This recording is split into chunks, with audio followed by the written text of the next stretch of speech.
A probationer stands before the judge with a long list of missed obligations. From failing to report, skipping classes, and refusing evaluations, his excuses pile up. But the judge's patience runs out, leading to a shocking turn. Jail time handed down on the spot. Give me just a second, Mr. Gross. So, you were late this morning, Mr. Gross? Yeah, I might have ride a bike instead of bike here. My bad. Okay.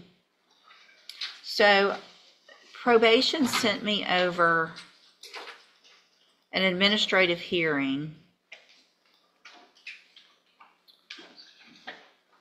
showing that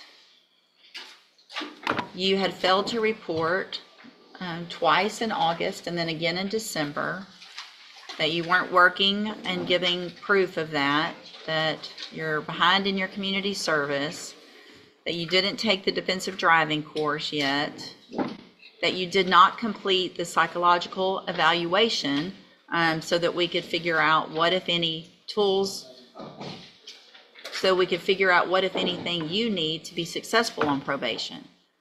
So let's start there, because I think that's probably one of the most important parts of it, is why haven't you done that evaluation yet?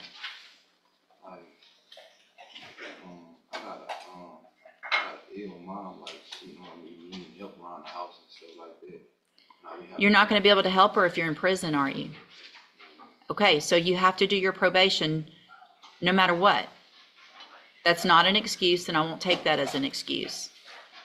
Right away, the judge makes it clear, family obligations won't excuse probation violations. This is the first sign that the court is running out of patience. The defendant's casual excuse shows how unprepared he is for the seriousness of the situation. What do you think? Should the judge give him more leeway, or is tough enforcement the only way forward?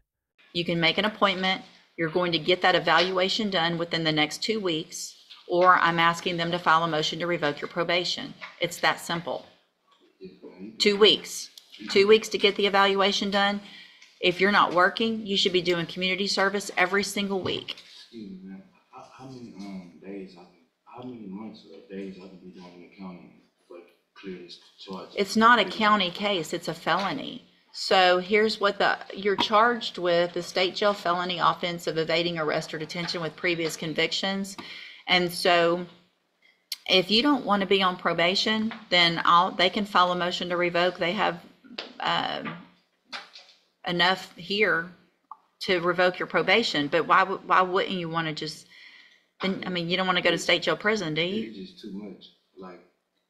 But you're going to be away from your family for some amount of time if you get revoked. So how many I don't know. We're not here I don't do the negotiations. So if you want to have your probation revoked, what would happen is a motion would be filed. There would be a warrant for your arrest. You would get in custody. We would appoint you a lawyer. That lawyer would talk to Ms. Malfino. They would discuss what your violations are, what they think might be a fair punishment. We would come to court. Here we see the defendant fishing for loopholes, but the judge shuts it down fast. He seems more worried about how much jail time he'd get than about actually fixing his violations. That mindset says a lot about his priorities. If I think it's a fair punishment and agree with him, I would give it to you, and you would go do whatever time that is. It's not going to, I would assume it wouldn't be the whole 2 years, but I don't know right now. I don't remember what your criminal history was, other than I know that. Hold on a second. Definitely not going to be county. Yeah, so, I mean, you know what a 1244 is? Okay, well, what a 1244 is, a lot of people think if they get a state jail prison time, there is a way that you can do county jail time in some cases on that, and what she's saying is it's not going to be county jail time. It will be some amount of state jail time. So you don't want to get the help with probation? You want to?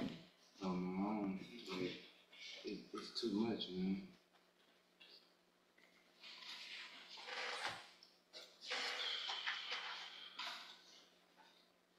All right, well. That moment says it all.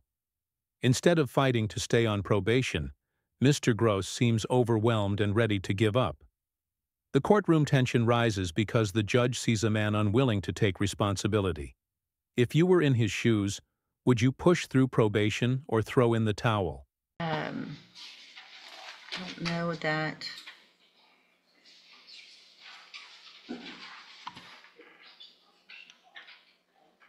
That I'd let you go today then.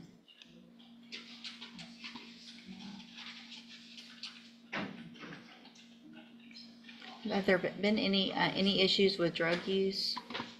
Any type, no positives?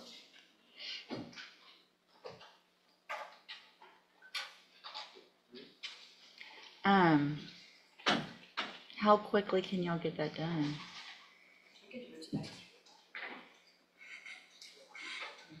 What's your position with regard to where we stand right now? I mean, we've got violations, obviously. Right, sure. If he doesn't want to go do those things, I'm sure we should take advantage of the help we're trying to give the judge. I know. It seems a shame. Even the prosecutor is practically pleading on his behalf, pointing out the wasted opportunity to get back on track. It's rare to see both sides leaning toward leniency, but the defendant himself keeps resisting. I don't disagree. It's not for me to decide. I know Ms. Blair would be willing to work with him. I know he says it's a lot. I know there are special ass cases that can maybe help him get on track. I know that's what we all work for. You don't want to think about it for, Like, how many months or days? I don't know. That's the thing. I just told you. We just went through that. Probation. Okay, we probation now. All right, then at this time, what I'm going to do, unfortunately, Mr. Gross, is because of those violations of your probation that you already have, at this point, I'm going to order as a condition of probation, because you're still on probation, that you serve 20 days upfront time. This is the breaking point.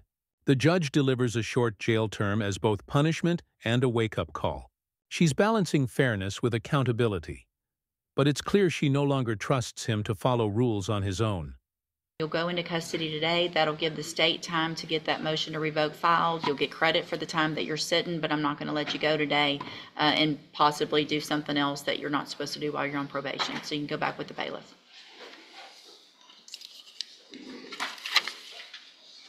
The bailiff escorts Mr. Gross into custody as the hearing closes. In the end, the defendant's excuses led him straight to jail. The judge gave him chance after chance, but probation only works if you're willing to meet it halfway. This case is a reminder that second chances have limits, and responsibility can't be avoided forever. If you found this case as eye-opening as we did, make sure to like, share, and subscribe for more real courtroom moments that show how justice truly works.